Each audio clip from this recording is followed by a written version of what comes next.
Avant de vous présenter les 12 richesses, je vais vous en révéler d'autres que vous possédez déjà et dont vous n'êtes peut-être pas conscient. Tout d'abord, je voudrais que vous admettiez que vous possédez diverses personnalités, alors même que vous n'en percevez qu'une. Vous, comme tout être humain, possédez au moins 2 personnalités distinctes et nombre d'entre nous en possédons davantage. Il y a ce moi que vous reconnaissez lorsque vous vous regardez dans un miroir. C'est votre moi physique. Mais ce n'est là que la demeure qui abrite vos autres moi. Il y a, dans cette demeure, au moins 2 individus qui sont éternellement en conflit entre eux.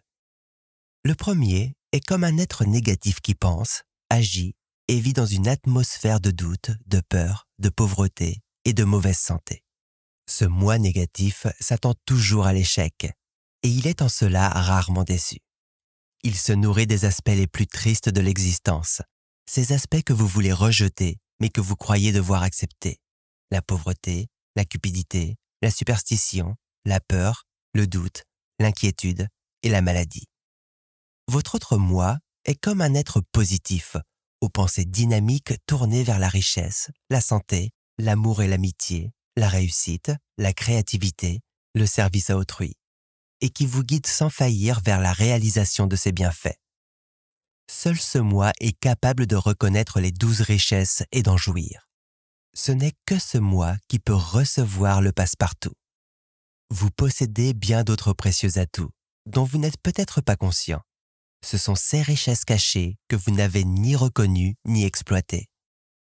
Parmi elles, il y a ce que nous pourrions appeler votre centre vibratoire, une sorte de station émettrice et réceptrice d'une merveilleuse sensibilité, réglée sur votre entourage et sur l'univers qui vous entoure.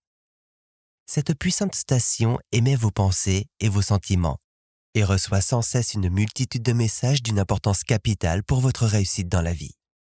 Il s'agit là d'un système de communication toujours prêt à fonctionner et d'une puissance infinie. Cette station de radio fonctionne automatiquement, en permanence, que vous dormiez ou que vous soyez éveillé. Elle est sans cesse sous le contrôle de l'une ou de l'autre de vos 2 personnalités principales, la négative et la positive. Lorsque votre personnalité négative contrôle, votre impressionnable système de réception n'enregistre que les messages négatifs d'innombrables personnalités négatives. Ceci amène tout naturellement des pensées du type « À quoi bon? Je n'ai pas l'ombre d'une chance ». Ce n'est peut-être pas exprimé exactement en ces termes, mais cela décourage votre confiance en vous, quand cela ne lui porte pas un coup fatal et réduit l'énergie qu'il vous faut pour atteindre vos objectifs. Si vous les acceptez et vous vous en servez comme guide, les messages négatifs reçus lorsque votre personnalité négative contrôle votre station de réception vous font invariablement connaître des situations qui sont aux antipodes de celles que vous choisiriez. Par contre, lorsque votre personnalité positive contrôle, elle ne transmet à votre centre que des messages stimulants, dynamiques, optimistes, dont les équivalents physiques sont la prospérité, la santé, l'amour, l'espoir, la confiance, la paix de l'esprit et le bonheur. Ces valeurs que toute personne normale recherche. Le don le plus beau. Je désire vous confier le passe-partout grâce auquel vous atteindrez ces richesses et bien d'autres encore. Entre autres choses, ce passe-partout place votre station de radio personnelle sous le contrôle de votre autre moi, votre personnalité positive. Je vais vous révéler le moyen de vous servir du passe-partout, mais il ne dépend que de vous d'en bénéficier ou non. Tout observateur attentif sait que les réussites personnelles durables ont connu leur origine dans l'influence bénéfique d'une autre personne, grâce à une forme ou à une autre de partage. Je désire partager avec vous la connaissance qui vous permettra d'atteindre les richesses, toutes les richesses, grâce à votre esprit d'initiative. Voilà le don le plus beau. Voilà le seul don auquel doit s'attendre celui qui a la chance de jouir des avantages d'une grande nation comme la nôtre. Nous avons ici toutes les formes de richesse offertes à l'humanité, et nous les avons en abondance. J'imagine que vous aussi, vous désirez vous enrichir. J'ai péniblement cherché la voie des richesses jusqu'au jour où j'ai appris que j'aurais pu emprunter une voie plus courte et plus sûre, si seulement quelqu'un m'avait guidé comme j'espère vous guider.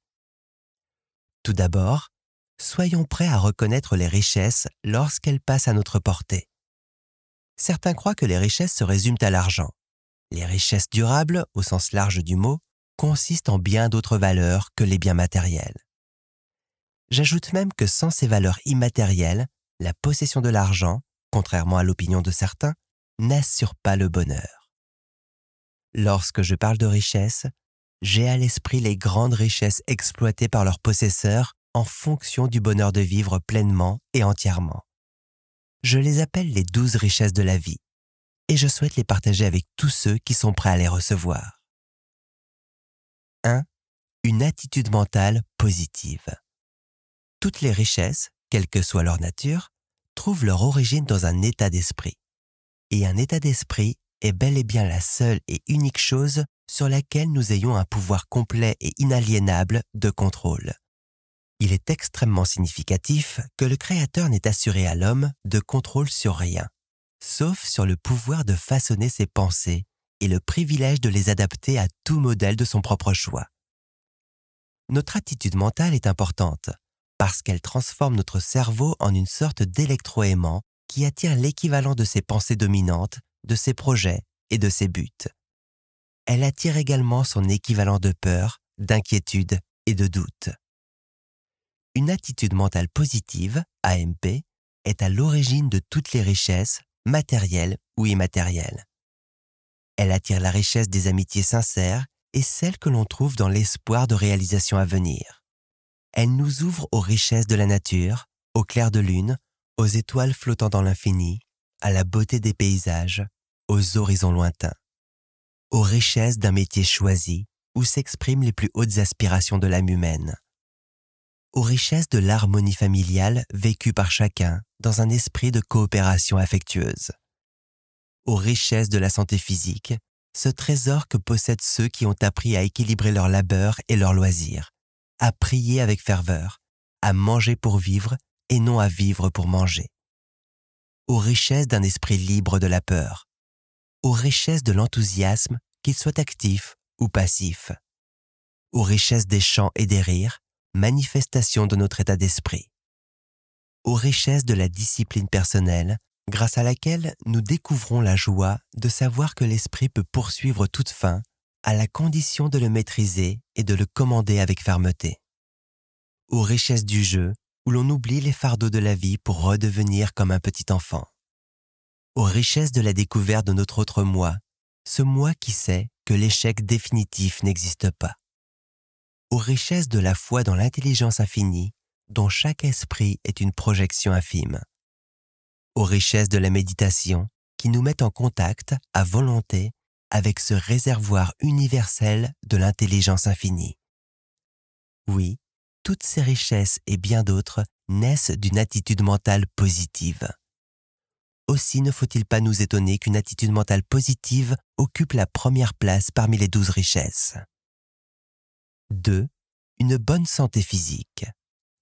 La santé commence par la conscience de la santé, le produit d'un esprit qui pense en termes de santé et non en termes de maladie, et s'accompagne de tempérance au point de vue nutrition et d'équilibre dans les activités physiques.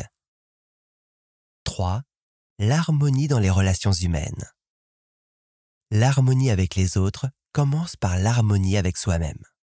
Comme l'a dit Shakespeare, il est certain que ceux qui suivent ce conseil en tirent un grand profit. Avant tout, sois loyal envers toi-même et, aussi infailliblement que la nuit suit le jour, tu ne pourras être déloyal envers personne. 4. L'absence de peur. L'homme qui souffre de la peur ne peut être un homme libre. La peur est un mauvais présage. Quand elle apparaît, il faut en trouver la cause pour l'éliminer, afin de pouvoir devenir riche au plein sens du mot. Les 7 peurs qui troublent le plus souvent le cœur des hommes sont la peur de la pauvreté, la peur de la critique, la peur de la maladie, la peur de perdre l'amour, la peur de perdre sa liberté, la peur de la vieillesse, la peur de la mort. 5. l'espoir de réussir. De tous les bonheurs, le plus grand découle de l'espoir de combler un désir encore insatisfait. C'est être extrêmement miséreux que de ne pas pouvoir considérer l'avenir avec l'espoir de devenir tel qu'on aimerait être, ou avec la certitude d'atteindre un objectif précédemment manqué. 6. La capacité de croire. La foi met en contact la conscience de l'homme et l'immense réservoir universel de l'intelligence infinie. C'est dans cette terre fertile du jardin de l'esprit humain que peuvent croître toutes les richesses de la vie. C'est l'élixir éternel qui donne créativité et efficacité aux impulsions de l'esprit. La foi est la base de ce que l'on appelle les miracles et de ces nombreux mystères que sont incapables d'expliquer la raison et la science. La foi est une substance spirituelle qui, associée à la prière, nous met en contact direct et immédiat avec l'intelligence infinie. La foi est une puissance qui transforme les énergies ordinaires de la pensée en leur équivalent spirituel. C'est la seule puissance qui permet à l'homme d'utiliser la force cosmique de l'intelligence infinie. 7. La volonté de partager. Celui qui n'a pas appris l'art béni du partage n'a pas trouvé le vrai chemin d'un bonheur durable, car seul le partage est source de bonheur. N'oubliez jamais que toute richesse s'épanouit et se multiplie par le simple fait de la partager là où elle peut servir aux autres. N'oubliez pas non plus que l'espace que quelqu'un occupe dans le cœur des autres est déterminé précisément par les services qu'il leur rend en partageant avec eux ses richesses. Les richesses non partagées, qu'elles soient matérielles ou immatérielles, s'appauvrissent et meurent comme la rose coupée de ses racines. Cette loi vaut tant pour les possessions matérielles des hommes que pour chacune des cellules vivantes de leur corps. 8. Un travail qu'on aime. Il n'est pas d'homme plus riche que celui qui a trouvé un travail qu'il aime et qui s'engage pleinement à sa réalisation. Car un travail qu'on aime est la plus grande forme d'expression des désirs humains. Le travail est le lien entre l'offre et la demande de tous les besoins humains, le précurseur de tout progrès humain, le moyen par lequel l'imagination humaine est dotée des ailes de l'action. Tout travail qu'on aime est sanctifié, car il apporte la joie de l'expression de soi à celui qui le fait. 9. Un esprit ouvert sur tous les sujets. La tolérance, l'un des attributs les plus importants de la culture, n'est le fait que de la personne qui a l'esprit ouvert à tous les sujets, sur tout le monde et en tout temps. Seule la personne qui garde l'esprit ouvert devient vraiment instruite et est ainsi préparée à saisir et à utiliser les grandes richesses de la vie. 10. La discipline personnelle. Celui qui n'est pas maître de lui-même ne peut jamais devenir maître de quoi que ce soit qui lui est extérieur. Celui qui est son maître peut devenir le maître de sa propre destinée terrestre, le maître de son sort, le capitaine de son âme.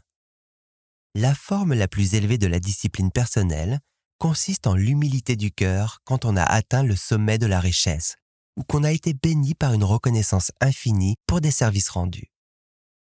11. La capacité de comprendre les autres.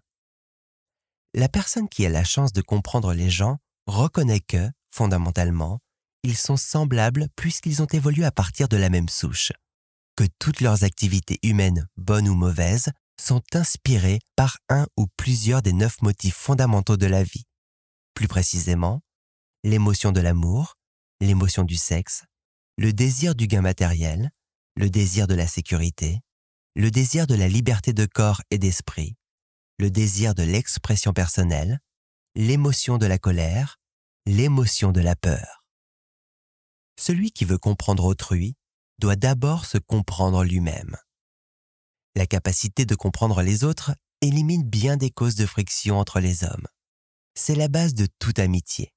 C'est la base de toute harmonie, de toute coopération entre les gens. C'est l'élément le plus important de toute forme de leadership qui demande une coopération amicale. Certaines gens pensent que c'est une approche essentielle dans la compréhension du plan global de l'univers et de son créateur. 12. La sécurité financière. La dernière richesse, mais non la moindre en importance, est la partie tangible des 12 richesses. La possession de l'argent n'assure pas à elle seule la sécurité économique. On atteint cette dernière grâce aux services que l'on rend, car tout service utile peut être converti en de multiples formes de besoins humains, avec ou sans l'usage de l'argent. Un millionnaire jouit de la sécurité matérielle non parce qu'il possède une vaste fortune, mais parce qu'il assure des emplois rémunérateurs, des biens et des services utiles à tous. Ce sont ces services qu'il rend qui lui ont valu l'argent qu'il a aujourd'hui. Et c'est de cette façon que toute sécurité matérielle durable doit nous venir. Chers auditeurs, nous espérons que vous avez aimé ce livre. Vous pouvez écouter la version intégrale du livre en suivant le lien dans la description. Si vous voulez participer au tirage au sort de cadeaux sympas, abonnez-vous à la chaîne, cliquez sur « J'aime » et laissez un commentaire sous la vidéo.